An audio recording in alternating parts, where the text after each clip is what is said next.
And that, ladies and gentlemen, is why The Cable Guy is the greatest movie in the world. You know, I didn't think that you were gonna have much of an argument for it, but after that, like it's the cinematography, acting, directing, just. I'm kind of speechless, Castro. Like, Yeah, Right? Acting, performance. Hey, guys. Yeah, Austin, what? So I didn't hit record.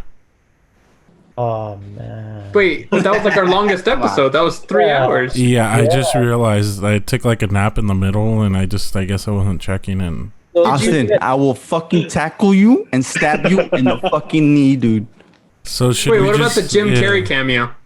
Yeah, Yeah. I'm sorry, guys. I completely forgot to press record. Dude, I wrote letters for months. I'm We sorry. can't You're bring it laughing. back. You're laughing now. Come on. Well, we got to give him something. I think we could do the. You guys want to do the Big Lebowski? Yeah, let's just do that instead. Yeah. yeah. I can't do all my opinions from the last one again. Yeah, it wouldn't be natural if we were to re-record. That was just a once in a lifetime. Okay, test run. Test run. Yeah, that was a Back test. to 1.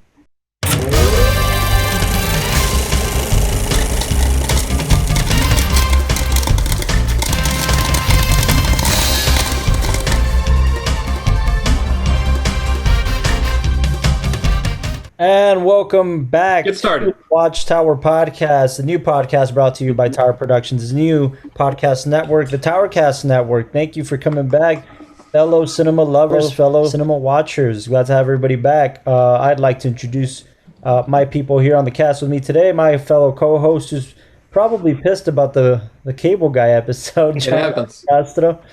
I'm the dude. Okay, nobody calls me Castro. I'm the dude. Love it. We also have Mr. Christian Yokomoto Medina.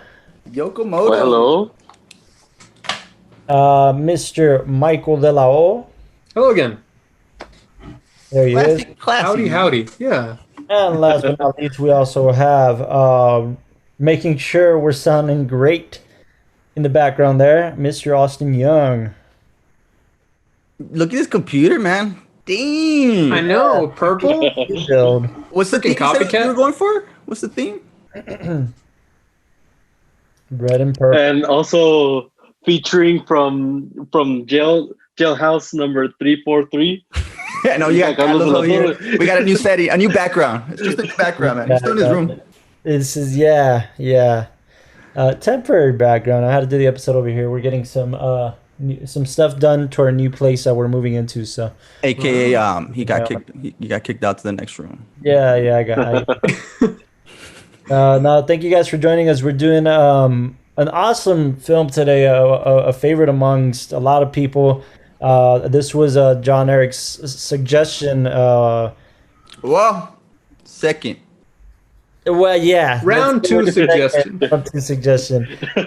We're doing the Coen brothers crime comedy, dark comedy. Some people would even call it an absurd comedy. The Big Lebowski, 1998's The Big Lebowski. Woo! Lots to this talk one. about with this picture, man. Is anybody here not a Conan fan? Conan Brothers fan? And that's a Coen brothers. Yeah, Coen yeah. brothers. Cohen, yeah. You know what's interesting about this one is as far as the Coen brothers go, it was technically directed by Joel Coen, only by one of them, Oh, just by one. and it was written by both of them. Typically, they both direct together. Typically, both of them are on the top billing for directing. But in this particular case, and it's one of the earliest films, right? So this particular case, it was just Joel Coen who directed. And as far as your question goes, Castro, they were hit or miss for me for a long time.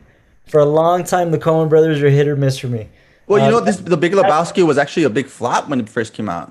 That since has gotten better for me. Yeah, and it definitely was. I mean, I wouldn't say it was a big flop, but it just wasn't recognized. It didn't Yeah. have the following it did now because it didn't make. Exactly. I mean, no, it really was a big flop because it almost did nothing at the box office. Really? I'm reading. Yeah, 'cause- reading that on a $15 million budget, it made $46.7 million. So I wouldn't consider that a flop. okay. Yeah, Yeah, it was better. Yeah.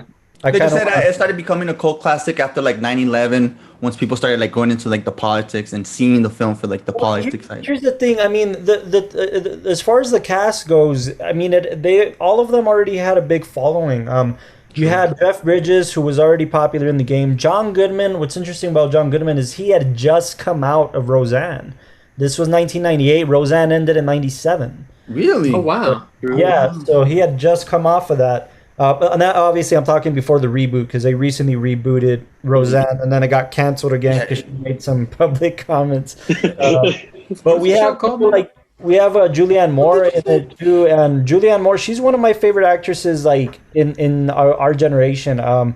She kind of got her big start in Boogie Nights, which is on that same late 90s. Yeah. Era, you know? So she's coming off of that. Steve Buscemi, I mean, come on, Steve Buscemi's coming off a bunch of stuff. Desperado, the Reservoir Dogs. I mean, he's been doing a lot of stuff. And then 2 years prior, he was on the Fargo, also by the Coen brothers. You know, and that's what I was gonna say is the Coen brothers have their players. One of them being John Turturro. You know, the Turturro brothers, both of them tend to be, and either in the Turturro brothers, it's funny. They're either in three directors. They're either in the Coen brothers, in Spike Lee's films, or in Adam Sandler's films. That's it. That's the three guys they kind of work with. I just saw recently. I saw the Turturro brothers in Mo Better Blues. Spike Lee film. Both of them come out as like the club owners. It's pretty cool. Mo Better Blues. And then obviously John Turturro has a really big part in Do the Right Thing. You said it. You can't fuck with the Jesus. And you know, I haven't seen the Jesus rolls. I haven't seen the.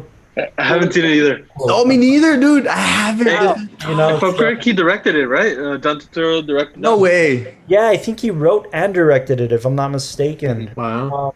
But yeah, John Turturro, I like him, man. I think he's fantastic, and I mean the guy's got his start. I know Castro's gonna hate me, but the guy John Turturro got his start by playing a very, very minor role in Scorsese's Raging Bull. That was his first role ever. So I do remember. Wow. man. He I like that movie. literally accredited as man at table. That's it, like man at table. You know, so Turturro, I like him, man, and the other Turturro, he's funny. He has his own podcast now, Nick Turturro. Oh, really? They're a good little team. But yeah, anyways, as far as the Coen brothers go, the guy that also comes to mind with them is what's his name? Tim. He comes out in almost every single one of their movies. In fact, in their one of their newest ones, which is The Ballad of Buster Scruggs, he played Buster Scruggs. I know who you're talking about. Dang it. I don't know his name though. His name. He's in the Oh Brother Where Art Thou. He's in Tim Blake Nelson. Tim Blake Nelson is his name. He's another Coen brother player. You know, he's always in their films. Another one of my favorites, by the way, from the Coen brothers. That was a hit for sure. Ballad of Buster Scruggs. That's a hit for sure. I love those two films from them. Did you guys ever see Fink? I think it's called. I don't know if it's called something else. Barton Fink. No, Barton Fink. Starring John Turturro as well. I haven't. And John Goodman too. And John Goodman, you're right. You know, I recently what I thought was really cool is, if I'm not mistaken, it was John Goodman was receiving his Star of Fame, the Hollywood Walk of Fame star, right? And Jeff Bridges came as the dude to like give the speech, the acceptance. You have, Really? man. It was like 2019. This like just happened. It just happened. So, and John Goodman has gone on record to say that this performance has been his favorite role he's ever done. No way. Yeah, no, he's gone on record. He's gone on record. Such a good role. That the Big Lebowski was his favorite thing he's ever done. Like, Freaking awesome, dude. It's because his character, dude, he stands out the most out of all of them. Even the dude, like. He's one of them, Dude, he's bipolar. He goes from happy to rage. I mean, look, all these mannerisms he does. Yeah, it's just so. Him and Bridges, man. I mean, Bridges was kind of the rough, tough, almost like John Wayne type of guy of his generation. That's kind of who Bridges always kind of came across about. And then for him to come across as like this lazy kind of like rich dude who doesn't have to do anything. Before this one, I know him from Tron. Which one else did he come out in? Before Big Lebowski? Yeah, I'm trying to remember. He did a lot of stuff. He did a ton of like studio, like he was like a studio player. Jeff Bridges has been in the game forever, man. Let me. I know there's two that, but I can't remember. Wasn't his father also like a performer or actor or so? Yes. Yeah, But I know that he came is, from that kind of community and all that. his father is Lloyd Bridges and his mother is Dorothy Bridges. His father was a film, stage, and television actor, and he did films like Yeah, that's cool. Sahara, Walk in the Sun, High Noon. He was in Airplane as well. Oh wow. Yeah, an Airplane, Hot Shot. So he did a lot of comedy stuff as well. His mom, The Last Picture Show was one of his. the Last Picture Show, Peter Bogdanovich. Yeah. Dorothy Bridges too. She was came of an acting family as well. The Dean family. So yes, he comes from that role. And let me bring up just Jeff Bridges' kind of filmography so we can run Is down. it just me or I love Tron, the new one where he comes out like the new one? I gotta tell you, man, I haven't given it Legacy? a shot, man. Oh, dude, with your big screen, you have to watch, man. Surround sound, It's beautiful to watch, I will say, yeah. a little bit of Liquid Courage. Good. It's good. I've heard that it's underrated. I've heard that it's underrated. I will give you that. I have heard a lot of good things about it. Like one of the standout roles for me for Jeff Bridges was True Grit. True Oh, Grit. that Western, dude. Yes. Another Coen Brothers hit for me. I thought that was fantastic. I haven't seen Fargo, which seems to be one of their most. Oh my god. Yeah, Yes, 'cause I get confused. Isn't there like a movie and a series and then a new series? Yeah. There's a series right now. I think it's based on an older series, if I'm not mistaken, right? That's why I get confused. What happens with Fargo is that Fargo, was a movie about basically fictional Minnesota. take on a real crime story that happened apparently, Fake, right? which real was in the end ended up being completely fake. But so the TV show, what they do is that every season they do something based on a crime apparently during that region. Oh, In I that like same that. kind of Fargo Yeah, place. like the like new that. one. It's because it's on. I saw the new one. It's really intrigued me because it has Chris Rock. I saw the one with Bill Horton. The first one, it was kind of like, I dark. haven't seen the show at all, but the new trailers have gotten my attention with Chris Rock playing this. Really Yeah, that's true. Oh, yeah, that's right. I'm really Is it curious. Same show, but like a new season? That's what I'm saying. It's because I think they stopped for a while and then they picked think it Yeah, up. I know. Like Black Mirror, or like it's not necessarily like anthology in the sense, but it's like every They season. do something like American Horror Story, where Yeah, it's each like a season theme. is a new There story. you go, Yeah. American Horror. That's a perfect example. Yeah, Yo, yeah. that's a whole nother. What's up with that series, man? American Horror. It's just, I don't know, but anyways, when we're talking about Jeff Bridges, we're talking about the Big Lebowski really was what made him Jeff Bridges, because we're talking about everything after 98. Okay, everything before was kind of roles here and there. He's been in the game forever, but nothing that notable. it seems like he's been more like Tron was 1982. Heaven's Gate's a big picture. Heaven's Gate was a really big deal as well, but not super. The Last Unicorn, Kiss Me Goodbye. Those were also like big ones for him. They're big Yeah. roles, but they weren't. That's not what people remember him for, right? I mean, it's always the dude. And like So which you said, Yokomoto, the Last Picture Show is obviously a big deal. Yeah. And me, I guess this is like an acting question for a director. You don't think this was like a little risk? Since Well, usually, like he wasn't, and then he takes like a stoner role. I think no, because I think the guys at the helm were the right guys. I mean, the Coen brothers were able to take this like. Yeah. If you think about the Big Lebowski on paper, on a script, it doesn't make sense, right? Like Right. on paper. Yes. On paper, it just feels like what just that, and then you have sequences like the bowling sequence, the trip, the LSD trip almost, Yeah.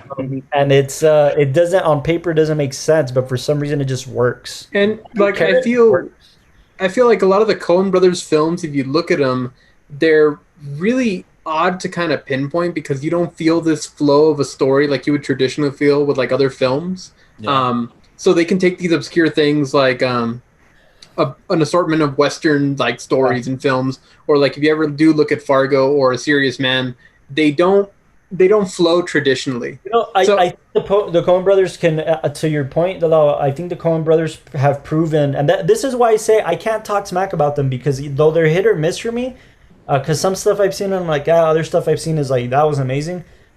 They've proven that they can adjust themselves to the regular narrative structure, but they've proven that they kind of get bored with that. Like, they don't want to go into that forum. And the reason I say with that is, like, you see films that are traditional kind of stories, like the most depressing film I've ever seen in my life, which was the film with Oscar Isaac. Jack.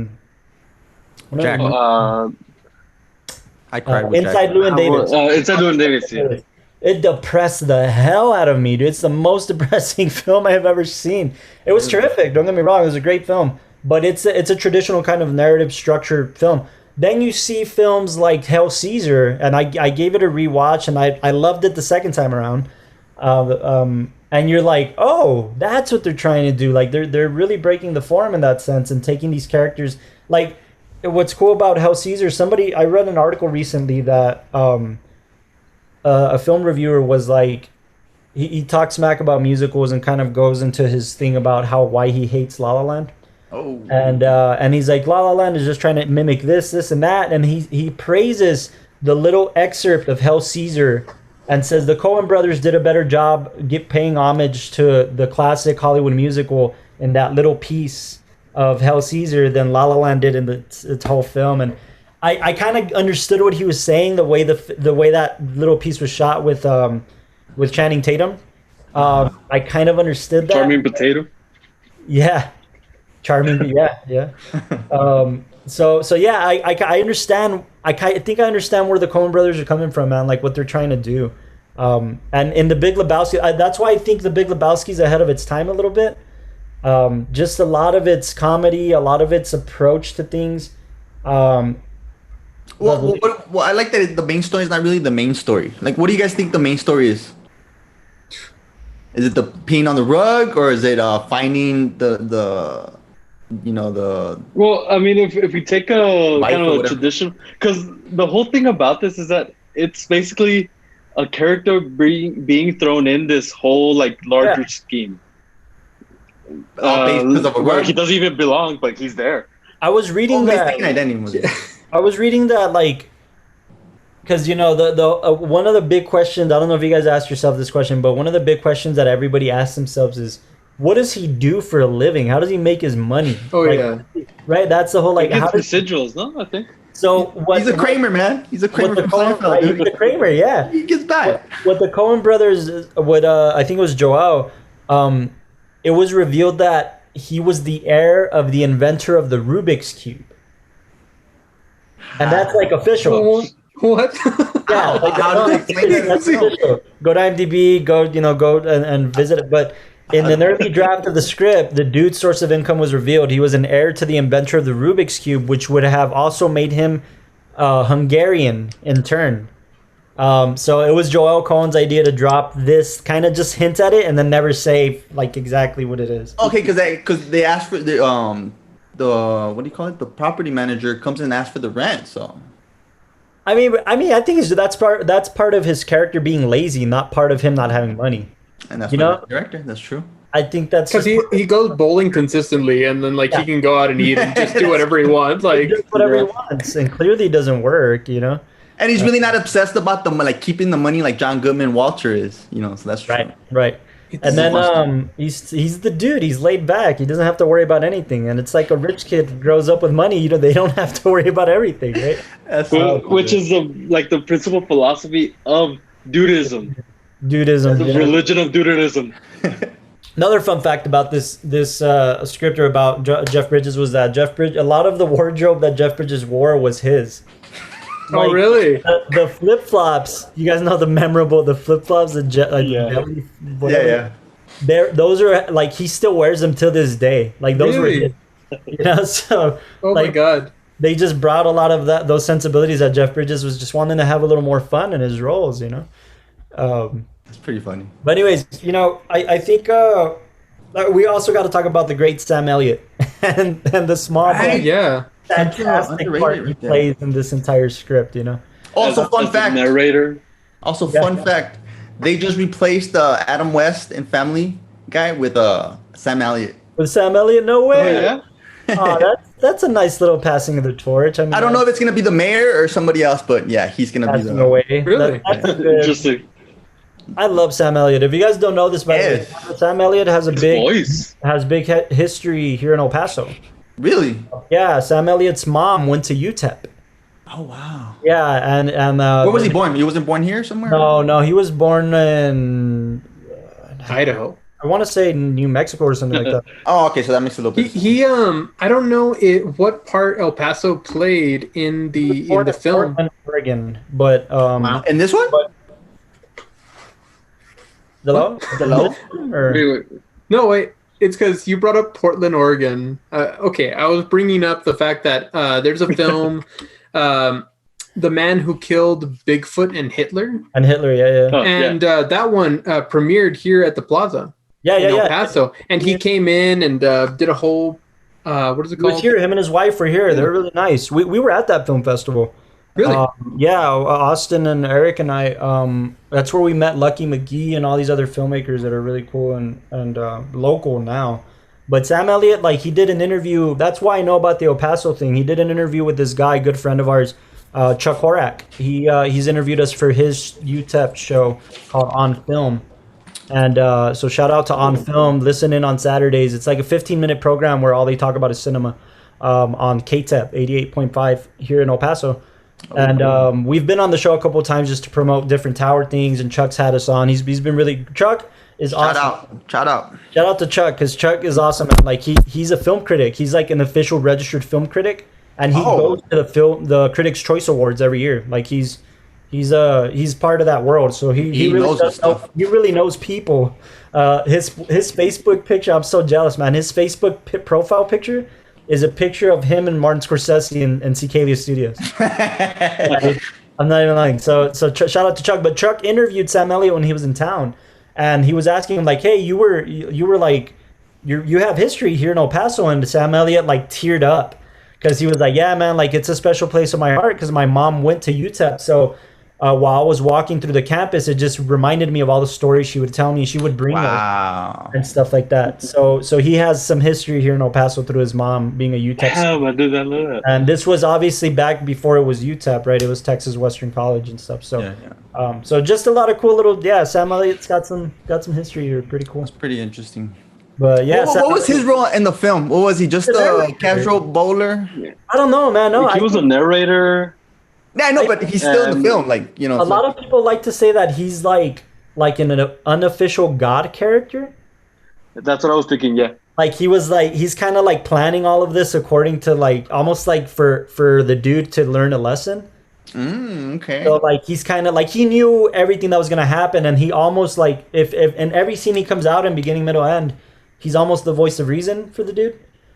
And he makes him realize at the end, obviously the conversation they have at the bar and stuff. So. I've seen that analysis a lot. Like he's the God character almost. And not even. And I think it's just mostly on the omniscient presence. Yeah. Because in the end, like what he says is not even. It doesn't even matter. Yeah. What goes on in the plot? It's just the fact that he just describes who the Big Lebowski is, where's he going, and that's it. And it's almost like I love that they chose Sam Elliott because Sam Elliott, obviously by his roles, is known almost as like the cowboy that rides away, and there's no rhyme or reason, and that's what the dude kind of ends up being. Like he's just the dude that walks away, like he's just the dude that kind of keep on going, you know. And that's Sam Elliott in almost every single one of his roles. He's just like Tombstone, you know. He's just it's what makes it so important for having Sam Elliott as the narrator at the beginning, because it kind of gives us this Western feeling to the movie. Sure, yeah, that's a good point. That you could as this lone guy, this lone guy going through the world. I mean, if you want to think about it like in that kind of expanse, he's like the modern day cowboy that's just kind of riding through town and ends up getting this whole thing, and then has to go on to the next town. Oh, they're all going deep with it. Okay. You could.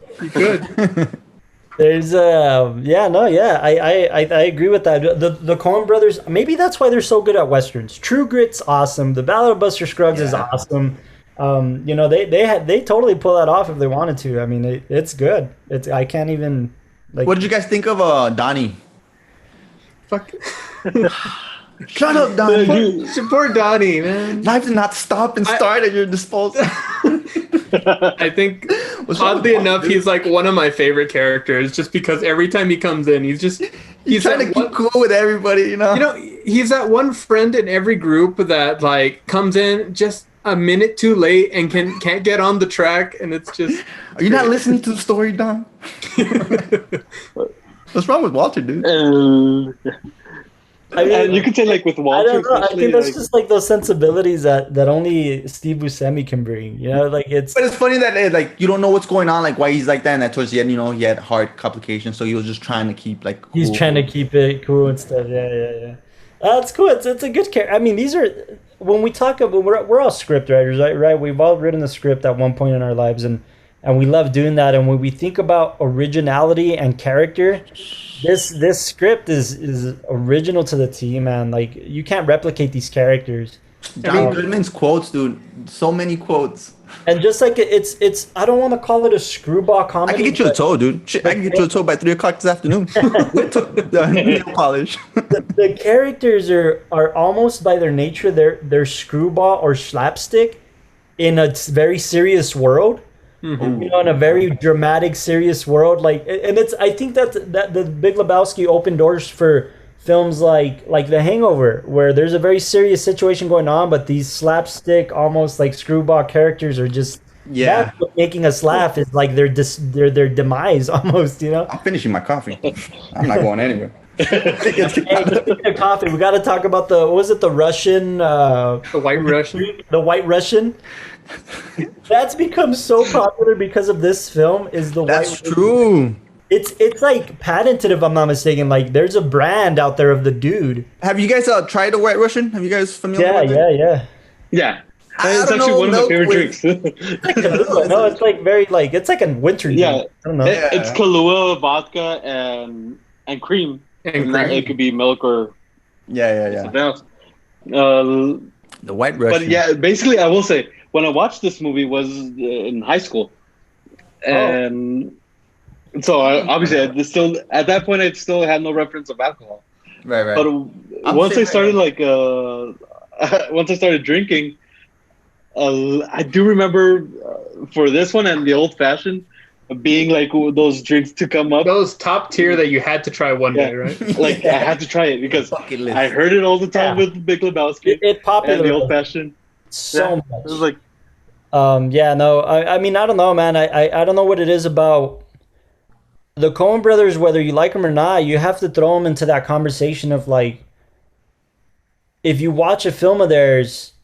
You're intrigued the whole time, and then the ending is, in my opinion, the ending is the one that either makes the film for you or breaks it for you.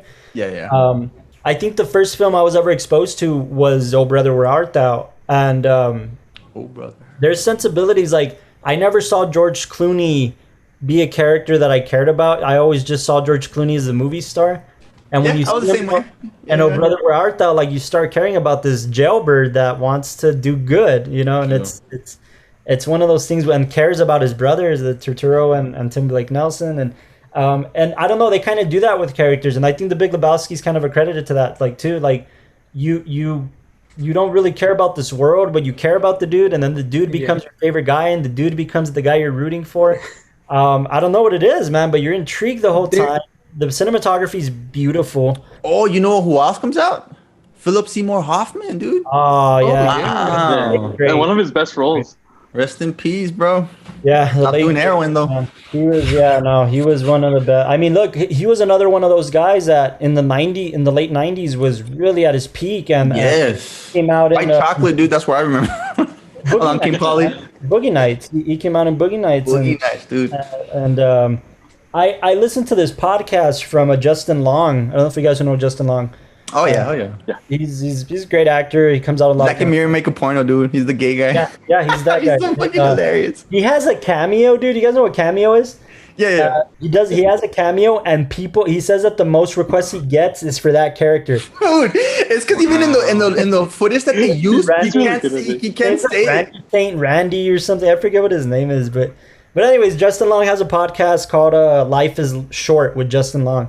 And he interviews all of his buddies. You know, if you guys don't know about Justin Long, like he was roommates with Jonah Hill for the longest time. Wow. They both kind of came up together because of Accepted. I don't know if you guys ever got to see Accepted, but where they went to college and a fake so college. they were roommates for a long time, and he just interviewed his sister actually, Beanie Feldstein, because he knows her. And anyways, one of his best friends, if not his best friend in the industry, is oh my gosh, his name is escaping me. The guy from Moon.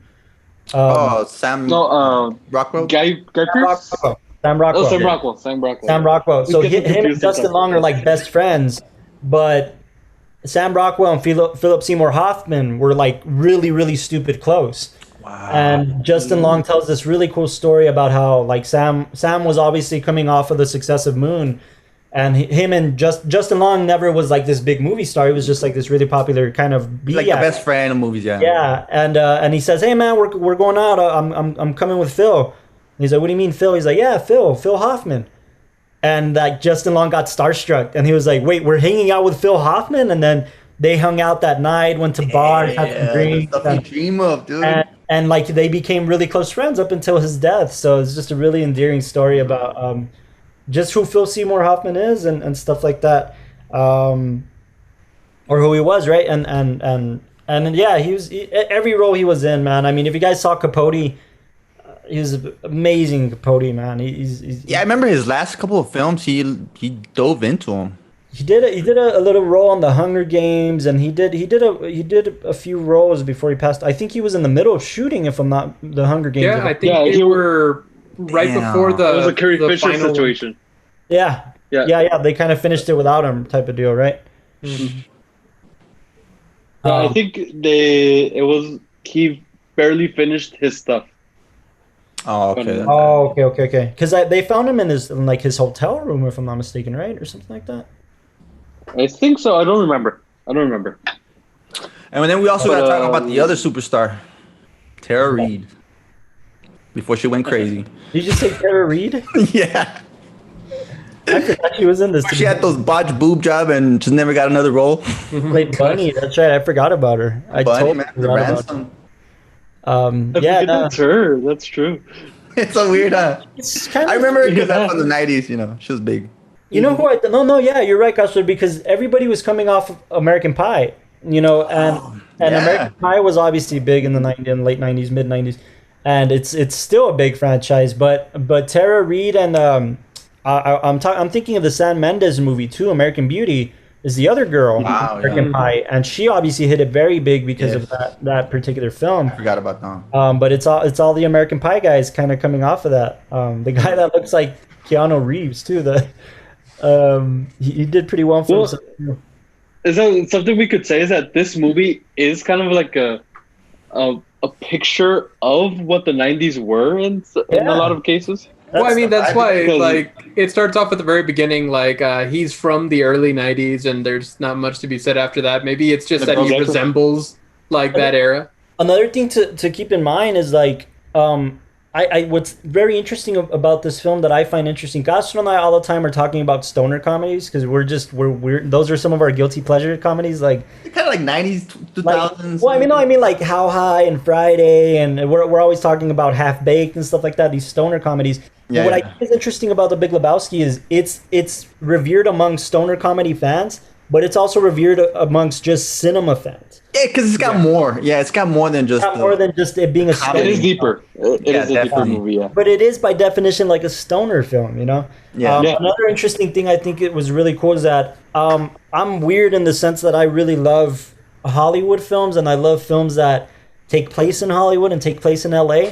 This film takes place entirely in LA, almost entirely in LA, and it's rated among one of the best films to take place in Los Angeles, right? If you think of films like that come to mind, one of my favorites is Swingers. Swingers takes place in LA, but it's like the side of LA we don't really see. It's not Hollywood and glamour. It's just LA, the way people who live there see it. Yeah, the gritty part. Yeah. That's also another thing is it's takes place entirely there. Really cool about them doing that. I love that the setting takes place in the bowling alley. I'm a bowler myself, and I like the whole soothing of the bowling pins and everything. I love it, man. How have we never had a tower bowling day, man? After this pandemic, it's the first thing we got to do. Oh, dude, you guys got to beat my top score, man. 2-2-2, baby. You got to beat my lowest score. Yeah, you got to be my low score. I'm not very good, but I enjoy bowling. I'm not good at it. Because when he's in the ground and he's like dazing off with the bowling pins. Yeah. I kind of do that with basketball games. Like I'll leave a basketball game and I'll just doze off. Yeah, I can relate to that. Lakers. Nice. As long as you're not going on this trip with the floors and the. No. I always check what I'm drinking. Dude, that sequence, I gotta admit, the first time I saw the film, I was really intrigued, and it was like, okay, this is great, and it's kind of it has this indie feel with these big stars that we know as big stars now, and then we get to this sequence, and I'm like, what the hell is this? Like, especially that first carpet sequence, So I'm like, what the hell's going on here? And I think they were trying to push the envelope on the whole weed kind of deal. Yeah. They were trying to push the envelope of it being like stoner sequences, which was a little over the top, I think. But then again, when these sequences appear, they do appear when he's being knocked out. So it's just another glimpse into the mind of the Big Lebowski. I mean, I got to tell you, he's just aloof. I guess you're right. It doesn't make it part of that kind of character trait. But I feel like it could have done without him. I don't know. I mean, if it didn't have. I believe that they are. Yeah, me too. Of this movie, I agree. Especially the second one. What was it? What's party it called? Because it still goes with the whole bowling sequence. Yeah, that just tripped me out. The ball busters, or what's the name of the Jackie Treehorn sequence? The Jackie Treehorn presents. Yeah. Oh yeah. Gutter balls. Gutter balls. It was hilarious. Don't get me wrong. Like I was like, I ended up thinking about it and like, oh, that's pretty funny. It's clever. It's definitely clever. But yeah, it knocked me for a loop. It was one of those things where I was like, huh? I'll tell you, man. Coen brothers have the power to do that, man. Like when I watched Inside Llewyn Davis, I was like rooting for this guy, and I was like, oh, he's gonna get a happy ending. Something's gonna happen, and no, they just left him to die. Like there was they have the power to just like do whatever they want with your feelings. And hey, man, that's the trait of a good filmmaker. If they honestly underneath like Wes Anderson, I'd probably put the Coen brothers like right there as far as like my top directors and all that, or just top screenwriters. Because I mean. Yeah. Every time I've looked into them or looked into like their stories, like my personal favorites, The Ballad of Buster Scruggs and Fargo, the characters are so unique and they're so well crafted. Like, I mean, everybody feels like an actual person that if you met them, they would never break character. Like they'd just be this existing eternal being, like the dude and all that. Did I strive to be like you can see these people living? Yeah. The one that everybody talks about, which also has this Western feel, is No Country for Old Men. It's obviously a big hit amongst Coen Brother fans. It's actually one of my least favorite ones, to tell you the truth. I'm glad. Yeah, No Country for Old Men. Yeah, it's I'm okay with it. But same for me. Elaborate, por favor. I was more impacted by the Ballad of Buster Scruggs, man. I really was impacted by the Ballad of Buster Scruggs. I thought that was something really great that they pulled off in that film, and that's in that anthology. I haven't seen that one. I gotta check that one out. So it's cool about. It's interesting. Check it out. It's pretty good. Ballad of the Buster Douglas. What's cool about this one is that Buster Douglas. Oh, I'm taking Mike Tyson. My bad. Buster Scruggs, thank you. My bad. No, it's really impressive, man. Tower. I won't say much because then Austin will hit me. But we're working on this really cool anthology piece right now. Like that's probably the first thing we're gonna shoot as soon as we're done. And there we go. You know about it. He's hearing. But one of the films we watched, like we had homework, like we made a list of anthology films to kind of draw inspiration from, and Buster Scruggs was at the top of that list. And Trick or Treat, was Trick or Treat in there? No, Trick or Treat was not in it. Somebody mentioned it. I think Eric Sanchez mentioned, like it's a pretty good anthology. I mentioned like we should watch Ballad of Buster Scruggs and New York Stories, which is really cool. Coppola. Yeah. Scorsese. Yeah. And so yeah. Hey, quick question, Carlos. Have you ever photoshopped yourself into a photo with Martin Scorsese? No, Just like on your free time, that's what you do. You just You put up would. like, I cut a photo and then I wanna make it in the film industry just enough to where I get to meet him, and like so that's the goal, right? So yeah, right. That's a good goal. To just never wash your hand again.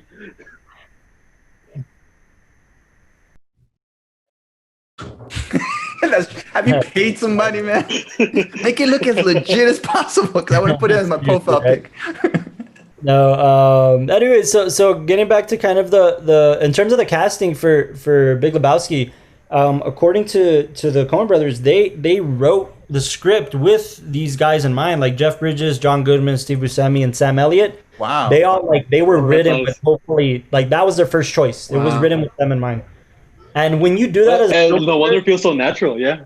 Yeah, when Jeff you do Bridges that is as a the film- dude. You know? I mean, when you do that as a Remake it. filmmaker, dude, you're putting it all on the line because Yeah. that's not the way Hollywood works. Like if you write with somebody in mind, they could very easily say no or be committed to another project.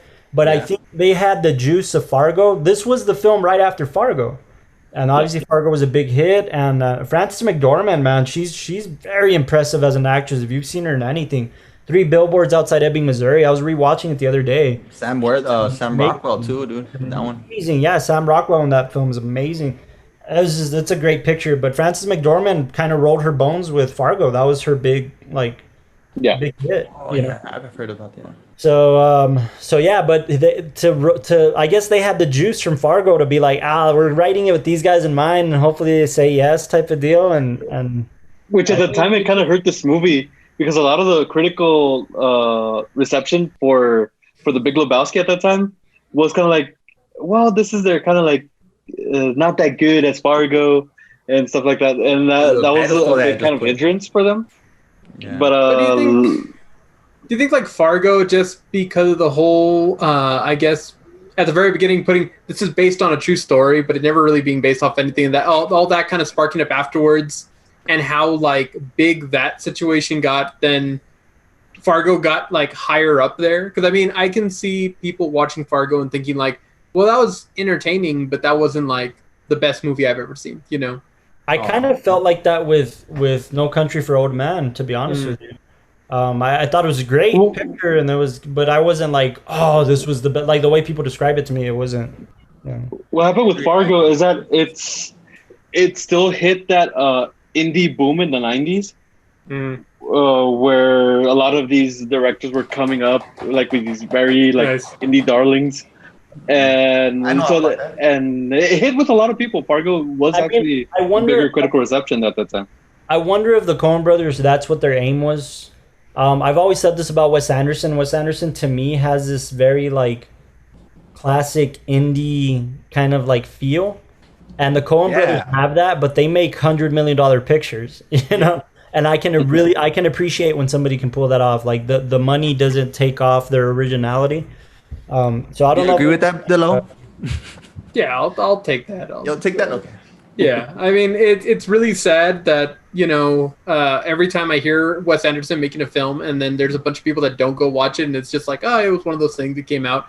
Or like people talk about like it being a weird film, and it saddens me, but then I still feel like I'm the true fan who still cares and all that. So yeah. Because you're one of the few that gets it, like understands. Other people just like, oh. But that's what's pretentious. I mean, that's what's almost going to make the podcast pretentious every time we're like, we get it, you know? I think the Coen brothers have that effect too with people. Like people won't go see their films just because it's a Coen. Like especially if you're a cinema fan, if you're a Coen brothers fan, of course. But if you're a general audience member, you could care less. That one movie could just, you know. Yeah, I mean, The Ballad of Buster Scruggs was interesting in the sense that it premiered on Netflix. It's a Netflix film. You know, it didn't have a big premiere.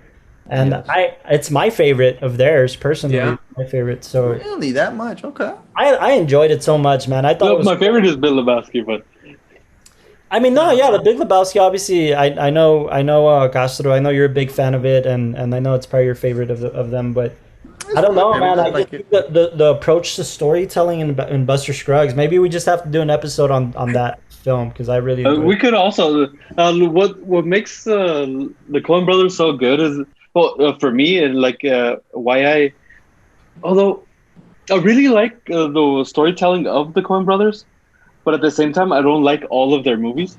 But the ones that I do like, I really love. Yeah. But a lot has to do because the way they write absurdity, the way they just like can take a character and say, you know what, this character is going to go through this, then out of nowhere, this is what's going to happen to him. Yeah. I mean, it takes. If you haven't seen, like, it's almost like dark irony to a certain point. Like, yes, like in Ballad of Scruggs, you have two instances where, like, in one particular one, it's where the my favorite segment of the whole anthology is the gold mine, the gold digger guy. Oh yeah. And obviously, what happens to him? I don't want to spoil it for anybody because I know Gus, I know you probably want to check it out, but it's so dark, like the irony that happens to him. Which one? My bad. Which one? For Ballad of Buster Scruggs. I'm just googling it right now. Yeah. So I don't want to ruin it, but there's that instance, and then the instance everybody knows because it became a meme. The James Franco episode. Oh yeah. Where he's like first time where he's being hung. You know? Oh yeah, I've seen that. Yeah. Legit gonna be hung, and he turns to this other guy like first time. You know, like it's that dark irony, dark comedy type of thing that the Coen brothers can do successfully. So it's pretty cool. But yeah, no. I mean, I can appreciate the following that the dude has, and I can appreciate the following that the Big Lebowski has. To your credit, Castro, by the way, or to what, talking about bowling. You know what's funny about the Big Lebowski? I think it's just a commentary on his character. You never once see him bowling. That's true. It's only Donnie. You only saw him like taking score. Yeah, you never see him actually bowling. That's so true. I mean, I don't know. But you know he does, or I don't know, because there is the one scene where he's like putting on his shoe. Isn't everybody under the impression that he's like one of the best bowlers? Isn't that kind of the impression? Brought your ex-wife's dog? I didn't bring it bowling. I'm not gonna buy it a beer.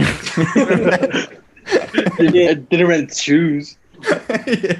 So yeah, you never see the guy bowling, but to me that just adds character because it makes me wonder, like, how did these guys meet? How did the John Goodman? Yeah, they're all so random. Yeah, Donnie and John Goodman, like Walter, like yeah, especially that. Yeah, that's true. Like, what the? How did they come about? How did this? Isn't there who's the World War II veteran or whatever? Walter. Yeah, Walter. He's always bringing up like Vietnam. No, he's a Vietnam guy. His picture is a meme too. Like he's cocking his gun and Market Zero. Smokey, this is not Nam. This is bowling. There's rules. Like damn, man, easy. Almost every 5 minutes of this movie is a memeable moment. Yes, dude, that's why I love it, man. There's always that one quote, that one reaction, that one, in almost every single instance of this movie. Especially when I was going through it again, like I just kept on repeating all the lines through my head because they're all just like very iconic. John Goodman has most of them, dude. The dude abides. I mean, fuck it, dude. Let's go bowling. Deuterino. The dude abides. By the way, supposedly that came from a Bible verse. What is that? It has to do with that. I think it's like Ezekiel. No, I'm thinking of Pulp Fiction. Dude abides. I have it here. Hold on. It is Ephesians. Well, at least I'm house trained. Well, obviously you're not a golfer. You know what's interesting about the Bible verse is that the Bible verse, the way it reads, I can't find it, but the way it reads is like basically that the earth abides. That's literally what it says. The earth abides. So that's just, I think it's just a character trait too, like because the dude is like so chill and kind of connected to the world, and he's the guy that walks around in sandals, like he's the earth, like he represents that dude abides. Okay. By the way, everything's cool with him, everything's cool with the world. Yeah, exactly. I gotta give props to the Coen brothers because John Goodman's character, the way he dresses, the way he looks, the way his love for guns and his love for kind of military. I want those glasses, dude. You know who it's based on? And this is just a tribute to cinema almost. Like it's based on this guy, this unsung hero of Hollywood named John Miller. No way. It's based on John Milius, and if you don't know who John Milius is, he's basically responsible for co-writing Apocalypse Now for Coppola. Oh wow, you can and John Milius. You could definitely see that from the character. There's a whole documentary on. It's called Milius. It's really great. I highly recommend it. It's actually produced by Scott Mosier, which is really cool. And it's about him, and it's about how he grew up with he came up with Spielberg and Scorsese and De Palma. He was really good friends with De Palma and Coppola. Like he came up with these guys, and he was supposed to be one of the greats.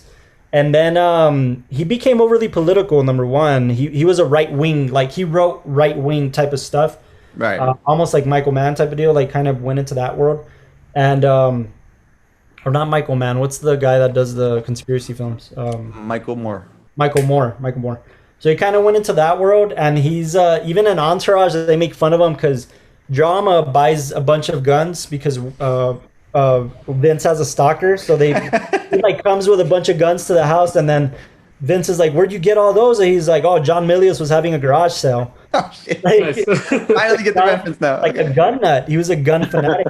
But what the sad thing that happened to him was that he did films like obviously Apocalypse Now. He did Conan the Barbarian was his. So he kind of came up with a lot of that. And what happened is he had a stroke, and because he had a stroke, he had to learn how to read and write again. So as a writer, it took him like a decade to finally be back to like being able to write a script again. So he lost all that time when his friends were off making the greatest films in cinema history, you know? Wow. So that's what happened with John Milius. And again, Google him and see a picture of him, and then see a picture. I've seen it right here. He looks exactly like exactly. So shout out to the Coen brothers for that, man. That's how you can tell they're cinephiles and they love cinema, and they just wanted to give a little nudge to John Milius. I thought that was pretty cool. Even the haircut, just... Even the haircut. the haircut. and everything. But yeah, if you don't know John Milius, man, watch that documentary. It's pretty cool how he came up and kind of what happened to him. He's still writing, from what I understand. He's still trying to get a couple films out there. Dude, so. that makes it even more beautiful how John Goodman nailed his character then. Yeah, It's just... And I think it's perfect, man, because I think it worked for John Goodman. Most people who come off of sitcoms, that's what they want to do, is they want to be casted as something completely opposite of their role. It never works for them. And never works. And with John Goodman, it worked. You know, he played Dan, this loving father who was funny and quirky. But in this film, is it completely different? You know, I think it just kind of goes to the writing. I mean, the writing was so when I was looking into the writing for like Fargo, when they were writing the characters stuttering, or they might repeat themselves a little bit, or they like start a conversation, then have to like backtrack and then go forward. Kind of like you see with him, it's all carefully written to make this character feel so real and really take him out of whatever preconceived notion you have in them. He came up in another Coen Brothers picture, in Inside Llewyn Davis. He plays like the rich guy with the crutches. Yeah, and that was totally different from him too. It was a very impressive role. It was a very good role for John Goodman. He plays he's an asshole of a rich old man who's like I could definitely see him playing that. Hell yeah, he's like addicted to his driver and stuff like that. So John Goodman pulls anything. You know which one I liked, and it's recent. The one what's it called? 10-Leaf Clover Lane or something. 10 Cloverfield Lane. Yeah. He's the psycho. He's perfect in that thing. Yeah, I've heard great things, guys. Sadly, shamefully, I've never seen a single one off that series. I've never seen Cloverfield. I've never seen any of them. They're all different, right? Yeah, it's weird. Like the third one, the last one was in space, so it's like what? Yeah. Well, is that what happened with that series? There's a whole different story. Which, if we ever do come up with especially if we do like a horror perspective on Cloverfield, I could get through it because okay. There's a lot of stuff to go through. But that was pretty cool because I like the setting. That movie itself is really damn good. Yeah, because it all takes place in a basement. And oh man, he's crazy, dude. So this might disappoint you guys. And according to the Coen brothers, it's like the least favorite project that they've done to them. Oh man, Big Lebowski. There's a quote here that says that in 2009 there was an interview with them, and they said Joel Coen rather said that movie has more of an enduring fascination for other people than it does for us. I think it's just part of the thing where everybody and their mother wants a sequel of this film.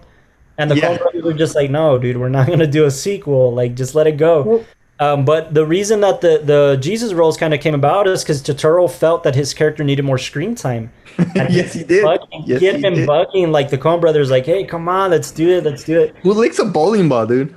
Well, he yeah, he did an adaptation of this film called Going Places, 1975. And that's how the Jesus roles kind of came about. But yeah, I mean, it's like anything else, right? If you bug a filmmaker enough, like, they're gonna be like, dude, I don't want to hear about that film. I don't want to be known for The Big Lebowski. I want to be known for a couple other films. And then for them, it's not just like getting asked personally. It's like, messages, emails, posts. Yeah, it's exactly. Like, everywhere I look. And, I mean, I some of their other stories, like I don't know if you guys have seen it, but A Serious Man. I think I brought it up in like the last podcast. Oh yeah. I mean, it's one of those films that after sitting back and letting, first off, like their screenwriting abilities kind of show for themselves as far as like the characters and the way that they're built, and then seeing a story kind of come to fruition that makes you reflect and kind of ponder philosophically like where you stand in the universe. And I mean, to me, that's one of their like heavy hitting films that you could tell they put a lot of care into it. And maybe thinking of that compared to like The Big Lebowski, where sure, they put care into it. They wanted to make sure that the characters were written well, but it's not like this challenged thought their other films have. I think that's why I would like to debate that, but that's not what this is about, is it? That's That's just like your opinion. This is like your opinion, man. No, but to your point, though, I think that's what I love. Like, that's probably why I love The Ballad of Buster Scruggs so much, because it's got everything rolled up into one. It's comedic. It's lighthearted in some sequences. But then you go to the last you go to the last two stories. And I hope I'm getting that right. You go to the story about the guy who performs, the guy with no limbs that performs. No, he's the middle story. He's the middle story, right? And then you go to the very last story of like the afterlife. And they're so deep and so meaningful and so philosophical that it makes you wonder like what your beliefs are in that regard. Yeah. The Ballad of Buster, the one that you guys talking about? Yeah, man. I've seen the poster and I've got none of that. Like, if you can get past, because you got to get past Buster Scruggs. Buster Scruggs is the least interesting episode. It's the first episode. And I actually like that one too.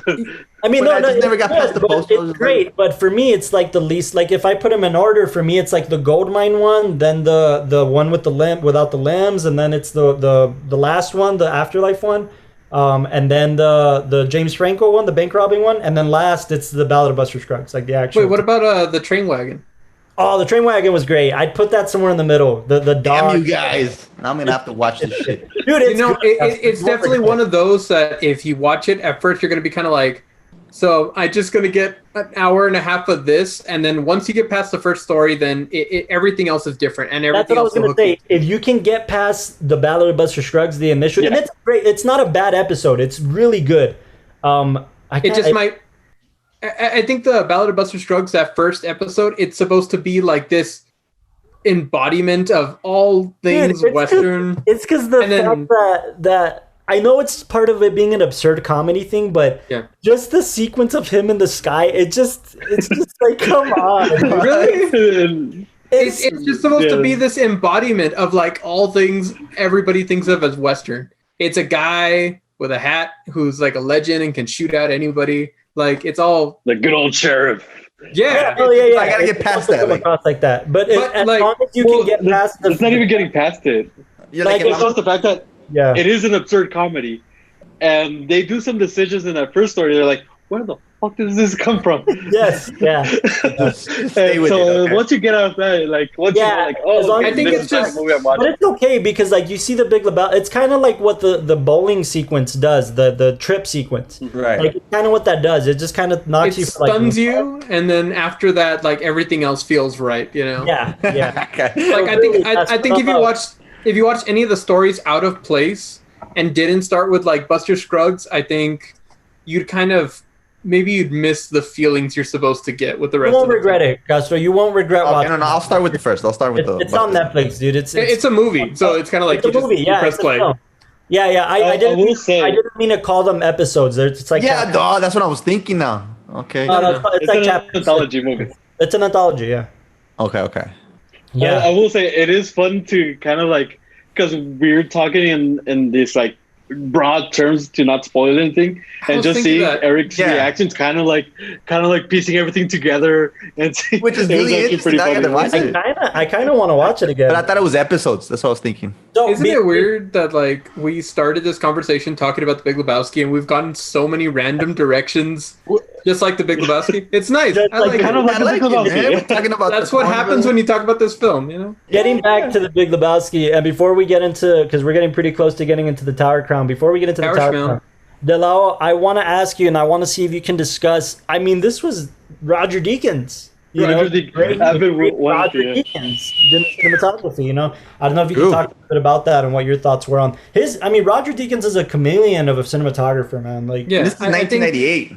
Yeah. What you need to think about in cinematography when you look at these films that might not play into the color spectrum of things, or maybe even like lighting that does anything extremely dramatic, you have to think about it in sense of storytelling and what are we trying to show in these scenes. What are some of the methods that we use so that way we can give, I guess, the viewer a certain emotion. I think one of the best scenes that kind of does that is at the very beginning when the dude hears that he was called into the Mr. Lebowski's like room and that he kind of like locked himself in his chamber, and the camera kind of starts off low and it's pushing in, and you hear that dramatic music, and it's him going through this very serious reflection of like, well, what makes a good man? Isn't it listening to like responsibilities? Noir type of fireplace. And then it's the dude just like, yeah, that and testicles, I guess, and he's like, jokes. Yes. But maybe you have something, and all the shots show that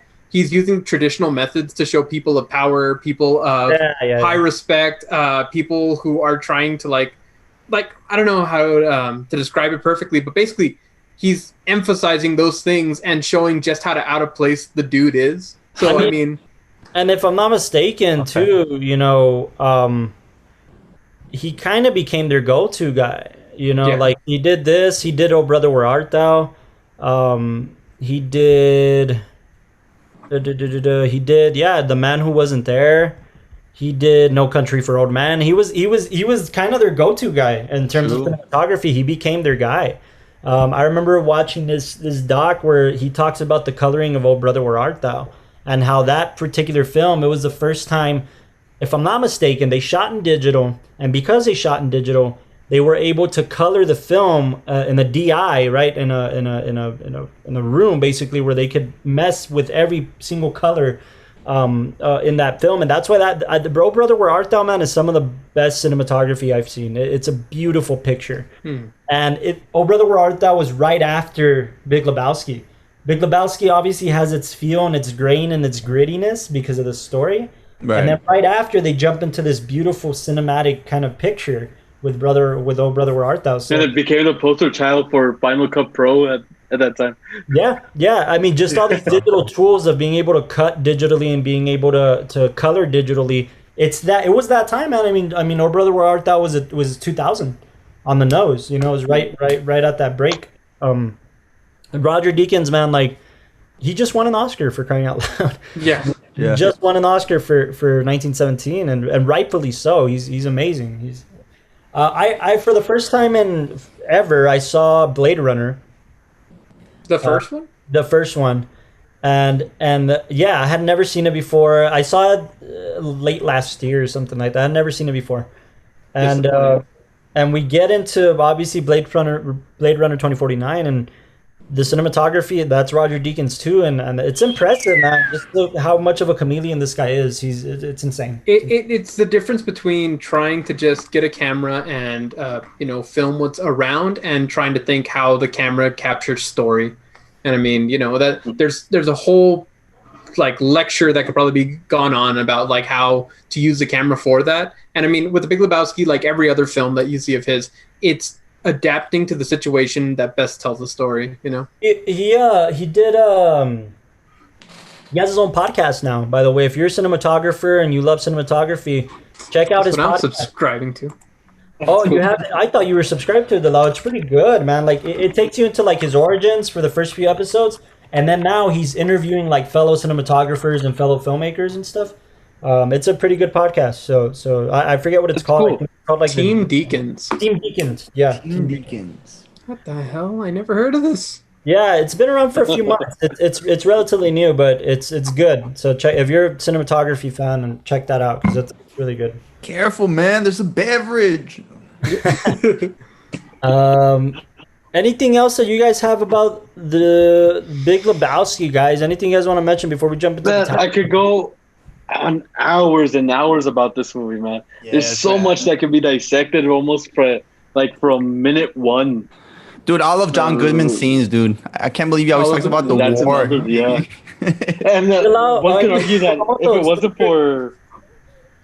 I was gonna say, since you're a really big fan, Yokomoto, I really want to know what's your, because you say there's so much to dissect, and I don't disagree with you. I just the first time I saw it, and I've seen. I just think you're wrong. Feels like you are, but okay. No. The first time I saw it, I didn't feel that way. The first time I saw it, I kind of just enjoyed it as a comedy, and then the second, third time I saw it, I was like, oh, okay, like there's some stuff going on. Just in terms of like a believable. It's almost like it's because there's a whole political side of it too, man. Like there's what I was gonna say is like Jeff Bridges' character, the dude is almost like a fictional character in the non-fictional world, but there is guys that exist like him, but at the same time he's like one of a kind. It's stepping in this like fictional, non-fictional world. What's your take on that, Yokomoto? Like you say that there's so much to kind of dive into. I don't want that to... Can you just put like a main theory that goes... I honestly didn't know the political aspect. I think because... There's a YouTube video on it, dude. It's insane. Really? Like, Jesus is like the representation of like Mexico, and then when John Goodman is like beating up the Corvette, like that's when the U.S. fucked up with Nicaragua. Oh, wow. Really? Yeah, like I'm not really like... But yeah, like everything has to do with like politics, especially, you know, it's the 90s. They show that it's the 90s, you know.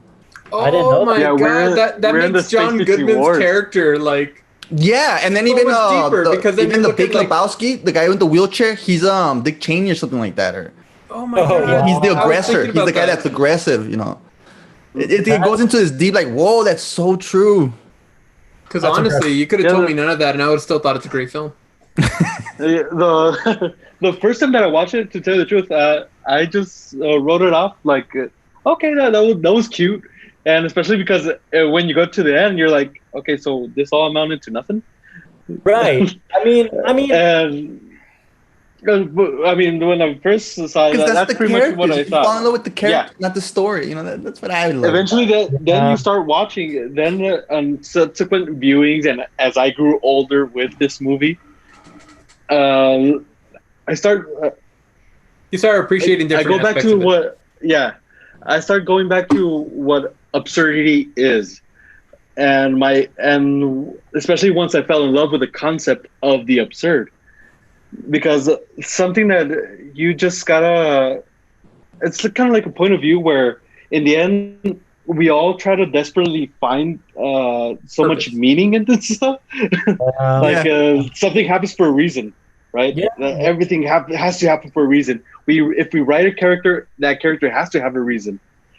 But at the same time, we just forget all the times where just universe is random, and we're just placed on this on these paths, and we're like, you know what? I guess I wasn't an important part of that part. Well, I think that's also goes into the theory that he's the dude. He's in the perfect place of this whole situation. He's the dude.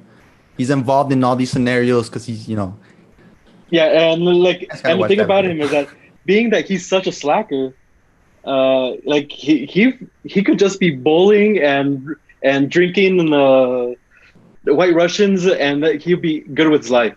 But in the end, all the external factors, the whole world, he just has to react to it. Yeah. Like he just being brought into this world. John Goodman's character, you could say that he's actually, if it wasn't for him, this whole movie wouldn't have happened. True. Because he's the one that was insisting that he's the one that threw the dirty undies. You're gonna keep them. They peed on your rug, man. He insisted so much on that. Shut up, John. Bring the place together. Yeah. I should meet up with the other Lebowski. Yeah. I mean, look, man. It created a world. It created this whole almost like Lebowski universe. And it's interesting to see that, and it's when somebody can do that without even trying, and I'm sure that's what the Coen brothers were just trying to tell this story the way they knew how.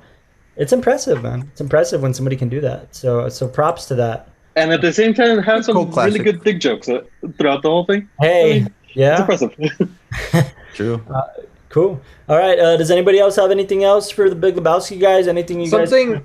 If you don't mind me, I guess we'll try it out for this episode, and then we could kill it the next one. I want to add something to the WatchTower podcast, or a question. Ooh. Because we're reviewing films and we have an actor with us. That's right, our very own Carlos De La Torre. So what? Castro, no, something I'd like to add, because I mean, I think when we look at these films, we're looking at from like, oh man, I'd love to be that guy behind the camera, calling this shot, or Carlos would love to have been directing that actor, but.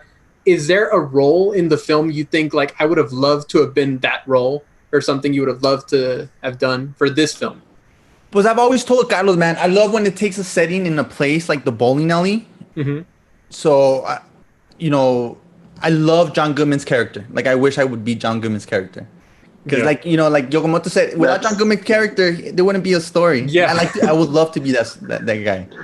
So I relate a lot to John Goodman's character too, man. Correct me if I'm wrong here, Castro. Correct me if I'm wrong here. Then what intrigues you about it is that, and this is, if you analyze it, this is pretty impressive too. What intrigues you about it is that it's not the movement of the settings, it's not the action, it's the characters that make this film. It's the characters that.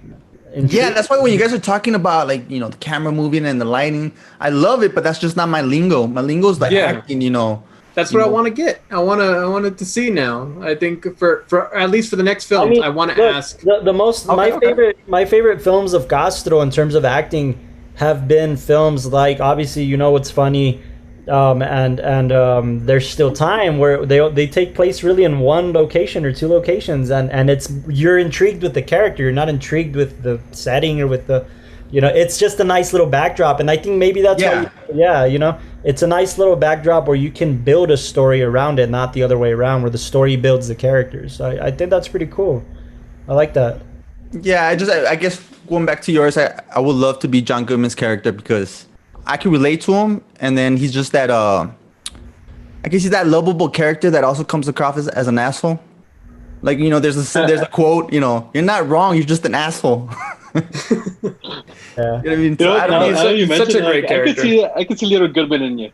Yeah, dude, just market zero. Yeah. Shut up, Donnie. It's like, damn, man, smoke. Show more Shabbos. Show more Shabbos. So yeah, man, I guess I look at the movies a little bit different than you guys, but that's why I love this podcast, because you guys show me like the behind the scenes and lenses, whereas I'm just, I guess I'm trying to, intellect to you guys what I see from the acting perspective, and John Goodman's character. Yeah, thank you for bringing it up, Delau. I think we should be doing that every episode. I know you have been so far. I know you're always wanting to get the perspective. Yeah, but I'm trying to, especially a movie such with rich characters such as this one, it's. I mean, don't get me wrong. The dude is pretty good. It's just. I'm more intrigued. He's just not your character. Yeah. Yeah, I'm more intrigued with like the best friend who's he's either crazy or whatever. Yeah, the eccentric one. Yeah, you know what I mean. Like, I love to be actually the action hero and stuff like that, but I love those quirky side characters. I love them. Nice. Kramer. That's interesting, because I think everybody would have said, "Oh, you're probably going to say the dude," because like who doesn't want to be the dude in the Big Lebowski? But I think you're right.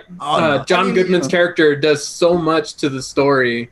And is such like an integral part that you can't imagine this film without him, Gus, yeah, exactly. Right? Like, that's a Gus just come up to me as an actor. You guys know I have Gus and I have this really cool shorthand that I love, and I always kind of cherish our working. Likewise, brother.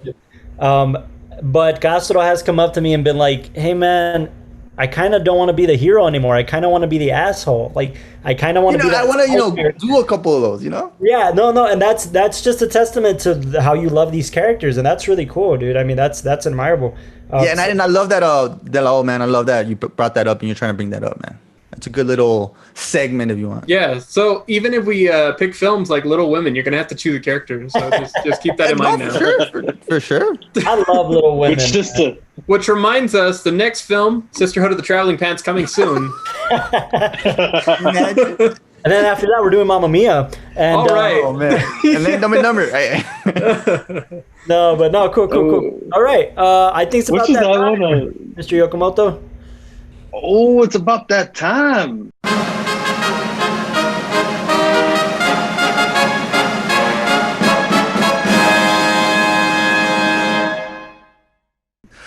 All right. Oh. Well, do we have the thing that goes like the word of the day? Yeah. Austin put that in post. Oh yeah, we got this. Okay, so welcome all to the Tower Crown. I'm if ready. any of you don't know, the Tower Crown is a debate show where the debaters don't always know exactly what they're going to be debating for. So for this time we were watching The Big Lebowski, so we wanted to celebrate a bit of absurd comedies. Absurd comedies, fellas. And so we put up a poll on Facebook and to see which two movies would be the favorite ones from our audience. Oh man. And just to kind of give a little reminder of which movies were there. They were The Hangover. All right. Todd I Phillips. mean, come on. The Nice Guys. Shane Black. Fear and Loathing in Las Vegas. Terry, Gilliam. How did that not win? Terry Oh, my Gilliam. bad. My bad. I'm supposed to not know. Wow. Bleep it out. And another Coen Brothers favorite. Yeah, Burn After Reading is pretty good. By the way, if I'm not mistaken, Burn After Reading is the only one, or if not one of the only ones, where Roger Deakins wasn't a cinematographer, but in fact it was my favorite cinematographer, Emmanuel Lubezki. He worked with the Coen Brothers. Oh, was he? I did not know. He was Chivo, yeah. Wow. Interesting. Anyway, sorry. Go for it, man. So who are the voted? winners that we didn't know? We have no idea. So y'all voted, and the winners were The Hangover and The Nice Guys. Which I gotta say, I did not imagine how much love was there gonna be with The Hangover on this one. I mean, the Nice But Guys yeah, is we got good, a lot but of the love. Hangover just... You know what I noticed with our voters? They pick very modern films. It's either like a cinematic masterpiece or very modern films. Yeah, it's not modern. It's like the most, almost like the popular one, the most well-known one. Okay. I regardless, I gotta be on the side of The Hangover, man. I'm going to moderate. Okay. Okay, yeah, because I want to do the. I like the Hangover do too, the Nice but Guys, I'll yeah. go with the Nice Guys if you want. Because I mean, the Hangover, who doesn't love it? I gotta. Okay, yeah. Okay, I'm going to moderate, and then I will be messaging Yokomoto my final results. With Alright. you're my lifeline. Okay, so just be ready, man. I might use that. Lifeline. Austin, hopefully we have you here. Hey, Carlos, you're a 2 bachelor historian. You know, come on, get out of here, man. Austin helped me with my degree. Come on, man. All right, so which one do you want to start with? Yeah. So let's go. Okay, so let's start off with The Hangover. Okay, man. So The Hangover. I mean, look, you saw the. Seen it, been there, done that. No, you saw the filmmaking ability of Todd Phillips early on, man, and like this is a Todd Phillips picture. Everybody thinks that he's just the Hangover trilogy guy, but look, he was nominated for an Oscar for The Joker. You know, Okay, was that his first one? My bad, Carlos. Was that his first one? No, I don't think so. That's No. the first one I really like got. You know. no. He started, if I'm not mistaken, Todd Phillips started in TV, and he did a few shows here. I'm pulling it up right here. But Todd Phillips, I mean. Yeah, he did a lot of TV. So he did Taxi Cab Confessions. He was a producer. Oh wow! He did random. The More Things Change, just like a TV movie. But before that, man, dude, come on. Road Trip, Old School, Starsky and Hutch. Yeah. Oh wow! Yeah. He did a lot of comedies, and he kind of co-wrote / helped Sacha Baron Cohen with Borat. Oh, okay. So he was always of those kind of raunchy comedies. Road Trip and Old School obviously are these raunchy comedies. Starsky and Hutch is just good. It's just good. It's just good. But anyways, I need to rewatch it. He had his share of films before that, and obviously after The Hangover, He did one of my favorites of his is War Dogs. He did really good in War Dogs. War Dogs was terrific. Jonah Hill and Miles Teller and My Future Wife, of course, Ana de Armas. Hello, how you doing? He did one of the worst edited films of all time, Project X. He did Project X. Well, he was a producer on that. Yeah. Is that so? Wow. He also directed. Project X. He did Due Date and obviously the Hangover trilogy. Most recently and most notably, he just did The Joker, which got nominated for an Oscar for Best Picture, for Best Screenplay, Best. All right, man. Your time is up, man. No. Wait. You see his storytelling ability, and look, The Hangover had a budget of $35 million, man. That's not a lot for shooting in Vegas, for having the cast it did. As that I was kind of mentioning before, in my opinion, The Hangover is now regarded as a modern classic. And Nice Guy is a nice guy. Look, Shane Black just isn't my cup of tea. I've tried him. I've tried him various times. Oh, hold on. What did you call The Hangover? It's a modern what? Modern classic. A modern classic in terms of comedy. A modern. Yeah, and I think The Nice Guys could be. It's gonna be considered a cult classic, probably. Yeah, it's more. It's more of the cult classic. Yeah. Man, like not I could see orthodox, but it's But my bad. Yeah. What's that? It's not. It's like I don't know. The comedy branch is kind of weird. It's. I guess it's like bland comedy, or dry comedy. Which one? Nice Guys. No, man, dude, Ryan Gosling, dude, he goes away from his character, his stereotype, dude, and then he nails it. It's a kind of noir hilarious. Comedy, I don't know, man. I kind of feel like from a guy that comes, look, the trajectory of Todd Phillips' career was he was the comedy guy that went into serious dramatic roles. Like that was his trajectory. He did all comedies. Then he went into films like Starsky and Hutch, which is a comedy, but it's got some serious tones to it. And then he goes into War Dogs, which is super serious, especially towards the end. And then he does The Joker. Whereas Shane Black did all like serious sci-fi type stuff, and then tried to do a comedy. No serious. We're talking about the director. No serious. No. Well, that's what do you mean? That we're talking about the directors of each film. Obviously, Todd Phillips is better. No. Shane Black. No. We're talking about the movie. Shane Black in the sci-fi community has his name to himself, dude. Like he did like Predator and Iron Man 3 and all these films. But I just think in terms of comedy, in terms of a good comedy, Lethal Weapon. Oh shit. Yeah, he's that action sci-fi guy like that came in to try to do a comedy.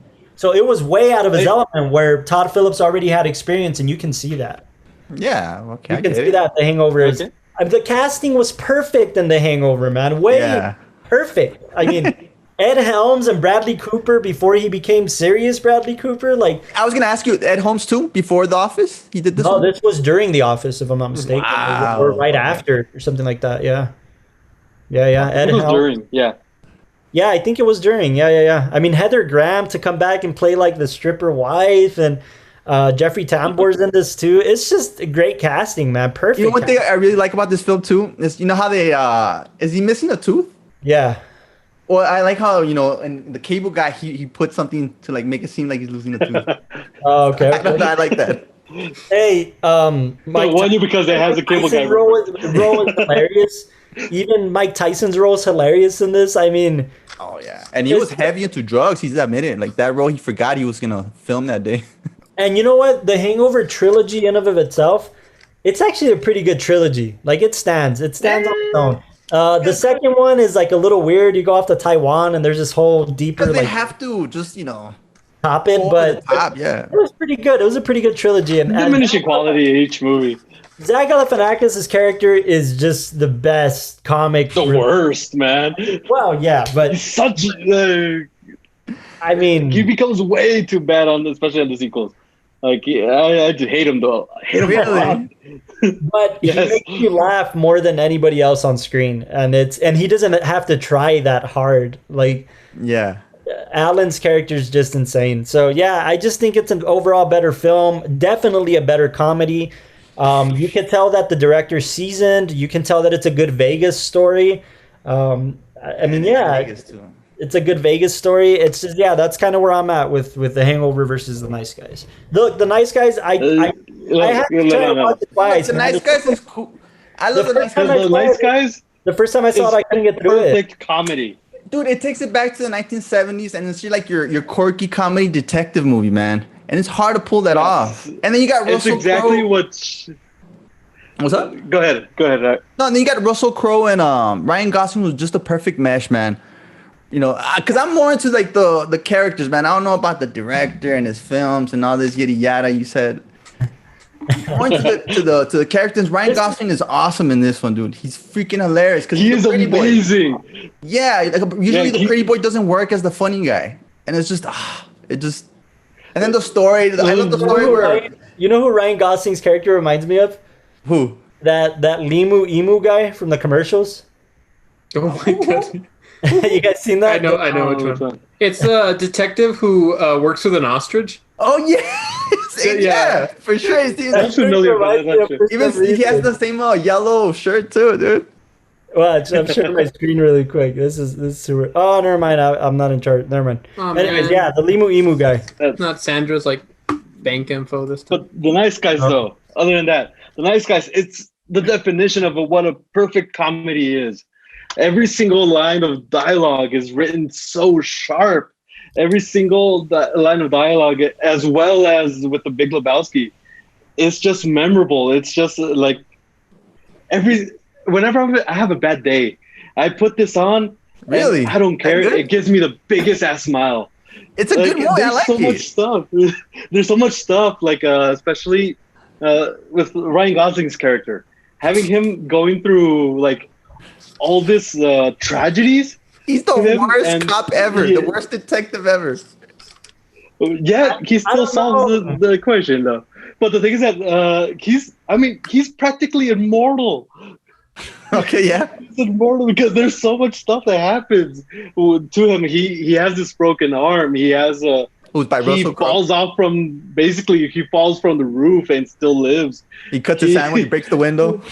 I mean, that scene was so amazing. And I also love the little side story of Ryan Gosling and his daughter. That takes a whole another.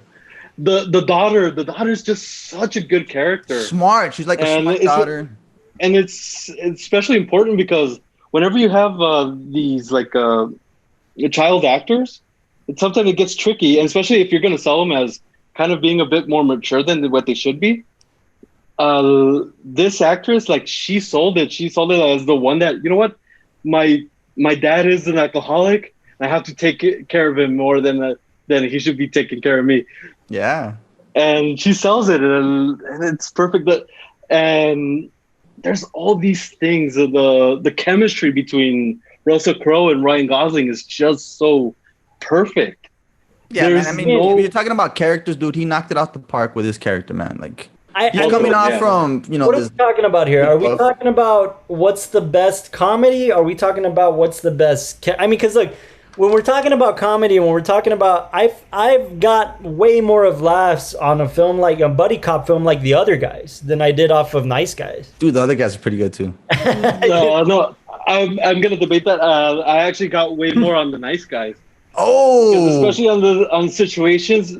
Just like when they have to dispose a body that Ryan Gosling and they throw it off, finds, and then they throw it off and it falls on the wedding. That always gets me every single time that happens. And then when he has to interview the mermaids, he's such an alcoholic that See, it's a good film, not a good director. It's a good film. Apart from that, Shane Black. Man. Apart from that, if we go in the director part, Shane Black is so good at what the noir. Like Shane Black, man. I don't know much about Shane Black, to be honest. I don't like him. It's not I mean, he wrote the Lethal Weapon. He wrote that one when he was 15 years old. Oh, I love Lethal Weapon. So damn good. Yeah, Lethal Weapon. And then I guess he wasn't too old for that shit.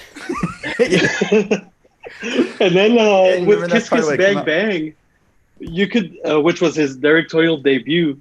Okay. Kiss Kiss Bang Bang is also such a really damn good noir comedy, and that that brought a new. That's one of those that brought a new renaissance to Robert Downey Jr. Got a bad taste. I think I just got a bad taste in my mouth with him because Iron Man 3 sucked. Nah, man, you I'm one of those that debate that Iron Man 3 is actually good. Because it was one of my least favorite MCUs. What? It's one of my least favorite MCU films. Who's the bad guy on 3? The fucking Himself. Ben Kingsley. Yeah, it was like the whole Ben Kingsley thing, wasn't it? Or is that the second one? No, that's the third one. Where he's like dumb. The one mistake, the one mistake that I think they made was that they made Guy Pearce the backup villain. I think that's the one mistake that he made. But I mean, the whole twist, I think it was way better for the film. It's a good little like arc. Like, oh, he messed with. It's a classic comic book arc in the sense that like, oh, he became a villain because of a way he was treated way back when at a convention when they met. You know. Yeah. But okay, but it just felt let me just finish that thought. Let me just finish that thought. Just to kind of show how much of a mastermind is actually good. Shane Black and that with that plot twist of do it. having Ben Kingsley not being it. The thing is that movie is all about the manufactured fear that terrorism brings because it's manufactured because they're just trying to distract all the people.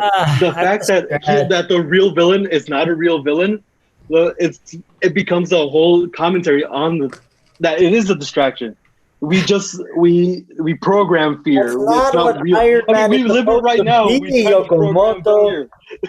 That's not what Iron Man is supposed to. That's not what take that to the DECU and they're doing serious crap. That's not what Marvel's about over here. Cartoons. Apart from that, I don't know. It doesn't impress me, man. And look, I'm not a big like Alien or a big Predator guy. I know Sanchez has commented that Shane Black's Predator is actually pretty good, but I'm not big on that, so I wouldn't know that world as much. I wouldn't be able to comment on that world as much. But he just hasn't impressed me, man. Shane Black just really hasn't caught my attention in anything he's done, like including his scripts. I really do think his scripts are really good. And when he has done anything after that, right? He hasn't after Predator. He hasn't done anything. No, I think he still hasn't worked on anything yet. Yeah. Well, he's probably working on something, but just COVID hit. 2018 Predator. He was a script doctor, which is pretty impressive. He was a script doctor for Predator and Dead Heat, RoboCop 3. He acted too, which is interesting. But yeah, maybe he'll impress me with something. He still hasn't impressed me. The Nice Guys, the first time I was really looking forward to it. A lot of people had told me it was really good. And I fell asleep through it, dude. I couldn't get through it. I just couldn't get through it. Man, you just don't like comedies, man. Yeah, man. Come on now. You're just not a good comedy guy. I like good comedies. That's the thing about it. Go watch Goodfellas. Go ahead and watch your Scorsese flick. Is that what this podcast is going to be about? Just me? Crap there's so many references that you throw out. You know, it's kind of getting. I just like. Fine, I'll make note. Talk less about the filmmaker. I almost feel like even if we had Scorsese here, like you'd be the one who'd be like telling him, "Did you know Scorsese said this?" You like Chris Farley on the SNL skit? I probably would. Anyways, that's just my take. I think The Hangover, in terms, again, we're always gonna in this segment of the show, we're always gonna argue memorability and I think it's more memorable of a film. I think it's going to stand the test of time more in terms of comedies and comedy fans, and it's a modern classic. Everybody knows it. I think that The Hangover had more to work with, and what was the budget for The Nice Guys? I bet you Ryan Gosling's salary was more than the budget of the whole. 15 mil more, but that's not the point. Exactly. That's not the point. The Hangover had Las Vegas. You know how much you could do with Las Vegas? Come on. You know, so I just think The Nice Guys with two main characters just did a lot with it. It was a funny, quirky comedy. And then it's a detective movie back in the 1970s, which I love. I love that type. Lethal Weapon. And I still argue to this day that these two should have had some type of nominations because they didn't throughout that whole award season. And they're as far as comedy wise, there are perfect examples of how comedy characters should be. How chemistry should be too. Yes. Yeah, for sure. I mean, maybe that's a testament to their performances because to your credit, to both of your credits, both of those actors have been nominated for Oscars. To be fair, right? Oh yeah.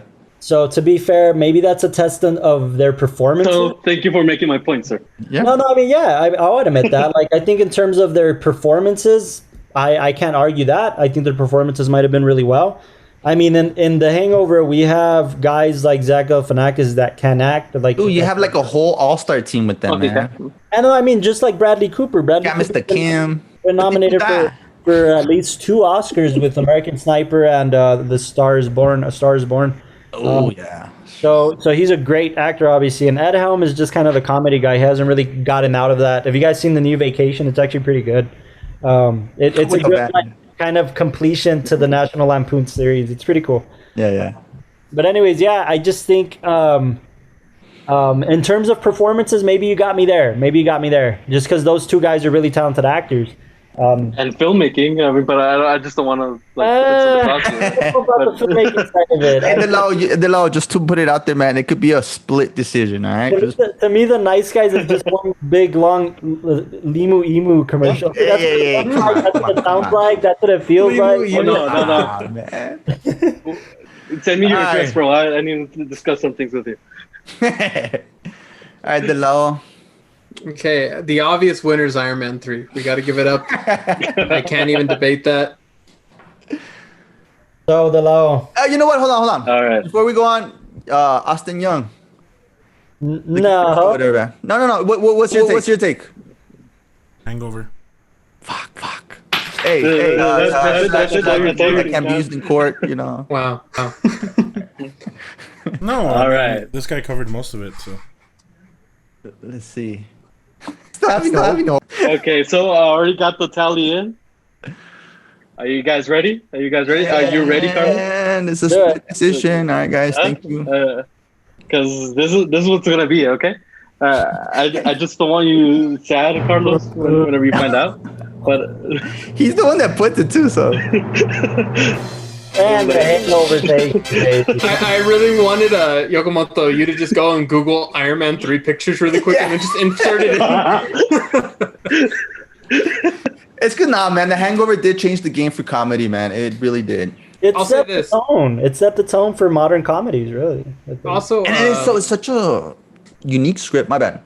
No, you're good. I was gonna say, as far as like obscure comedies go, I think the one difficulty is that when you get into something that's kind of obscure and can kind of go anywhere, and it's not, I guess, traditional, and especially for the time it came out, it didn't feel very traditional as far as comedies go. Yeah. It's hard to get people behind it, and I think that's why Nice Guys is going to be a cult classic, because it's going to take people that second time coming around, seeing it, and then that way they'll appreciate it more. Yeah. But I think for a Hangover, it obviously took the obscure genre and made it something that people wanted to come back to, and then not only that, but they made a trilogy out of it. Yeah, it's a perfect film for a trilogy. Perfect. Yeah. And it almost revived that genre. I mean, look, as much as we don't like talking about the side of the business, the box office speaks for itself too, you know. Box office, Hangover went on to make over $400 million versus Nice Guys. It was a revolution. It's just the title alone. It's so, you know, you can relate to it. Who hasn't been Hangover? I think in regards to that too, I'm a big, I really am, and Costa knows this, I'm a big comedy fan. I really am.